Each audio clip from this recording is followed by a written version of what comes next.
భూభారతి ఇక్కడ అన్ని లెక్కలు తేల్చబడును, అన్ని భూ పంచాయతీలకు ఫుల్ స్టాప్ పెట్టబడును అని దండోరా వేస్తోంది టీ సర్కార్. గతంలో ఉన్న ధరణికి ఇప్పుడొచ్చిన భూభారతికి నక్కకి నాగలోకానికి ఉన్నంత తేడా ఉంది అంటోంది. రైతులంతా ఫుల్ ఖుషీగా ఉన్నారని చెప్తోంది సర్కార్. చట్టం తీసుకురావడం సరే, దాన్ని అమలు చేయడమే కదా అసలైన ఛాలెంజ్. అందుకే భద్రంగా అడుగులేస్తూ క్షేత్రస్థాయిలో భూభారతి పట్ల జనం మూడేంటి అని ఆరా తీస్తోంది రేవంత్ ప్రభుత్వం.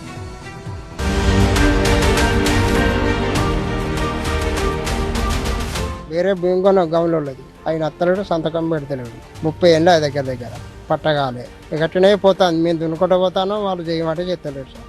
తిరుగుతాను నా ఆఫీసులో పుట్టి. నా ఆయన పంట 10 గుంటలు ఉన్నది, నాకు కావాలని తిరుగుతాను. నాది నాకు కావాలి. ధరణి పాస్బుక్లు అన్నింటినీ కూడా తీసేసి సమస్యల పరిష్కారం చేసి తప్పకుండా భూభారతి చట్టం ప్రకారంగా ఇస్తారు. రాష్ట్ర వ్యాప్తంగా భూభారతి సర్వేలు, రెవెన్యూ సదస్సులు షురూ అయ్యాయి. అయితే ల్యాండ్ రికార్డులకు మ్యాపులకు తేడా ఉండడంతో ఖచ్చితమైన సమాచారం కోసం డ్రోన్, DGPS సర్వేను చేస్తున్నారు. ఇందుకోసం 7,000 మంది లైసెన్స్డ్ సర్వేయర్లను నియమించింది ప్రభుత్వం. ఆగస్టు 15 నాటికి భూ సమస్యలన్నిటికీ పరిష్కారం చూపడమే లక్ష్యంగా అడుగులు పడుతున్నాయి. లక్షలాదిగా వస్తున్న దరఖాస్తులను తీసుకుని వెంటనే విచారణ చేస్తున్నారు అధికారులు. ధరణి కొన్ని పాస్బుక్లు అందులో కూడా తప్పులు కనబడుతున్నాయి. అలాంటి వారు కూడా దరఖాస్తు చేసుకుంటున్నారు, దానిలో కూడా తప్పులు ఉన్నాయని చెప్పేసి.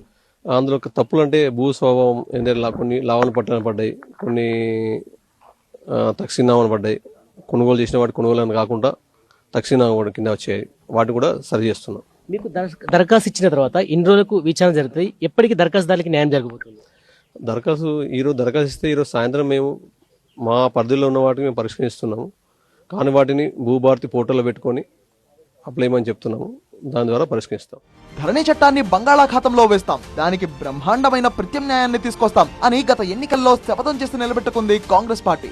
4 గంటల్లో 4 అభిప్రాయాల మేరకు తీసుకొచ్చిన చట్టం ధరణి. అయితే 18 రాష్ట్రాల్లో అధ్యయనం తర్వాత అమల్లోకి వచ్చిన సమగ్ర చట్టం భూభారతి. ఇది భూ సమస్యల పాలిట సర్వరోగ నివారణి అని భరోసానిస్తోంది టీ సర్కార్. ఆనాటి ధరణిలో 3 మాడ్యూల్స్తో మొదలుపెట్టి అది 36 మాడ్యూల్స్ చేశారు. ఈ భూభారతిలో 6 మాడ్యూల్స్తో పెట్టాం. మాడ్యూల్స్ ఎన్నన్నది కాదు, ప్రతి సమస్యకి పరిష్కారాన్ని కనుగొనే విధంగా ఈ చట్టాన్ని సవరించాం. ఈ చట్టాన్ని ప్రజలకు అందుబాటులోకి తెచ్చాం.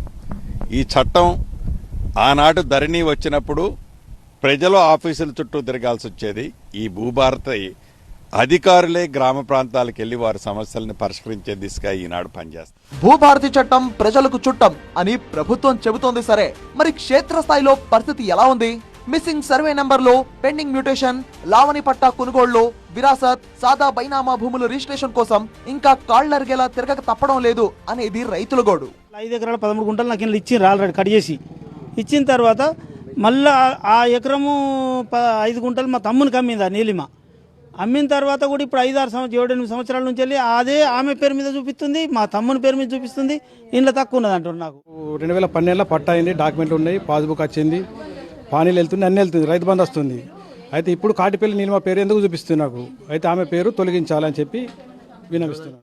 భూమి మాత్రం కబ్జాలో ఉంది, కానీ పట్ట మాత్రం అద్దె ఎకరం కానీ ఎకరం కానీ కట్ అయిపోయింది. అమ్మింది మాత్రం ఎకరమే, అద్దె ఎకరం మాత్రం వాళ్ళకి వెళ్ళిపోయింది. ఇది కేవలము VROలు, RIలు, MROలు లంచం తీసుకొని చేసినటువంటి పరిస్థితి.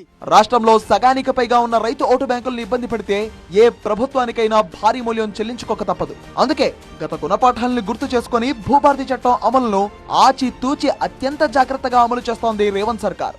ధరణి చట్టం ద్వారా సామాన్య ప్రజలు అష్ట కష్టాలు పడ్డారు.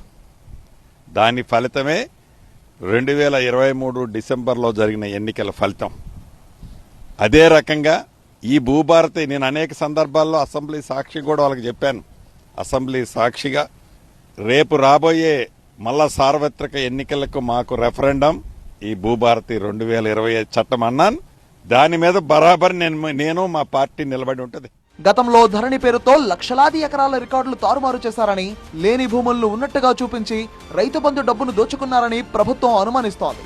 వాటన్నిటినీ పటాపంచలు చేయడమే లక్ష్యంగా అమలు కాబోతోంది ఈ భూభారతి చట్టం.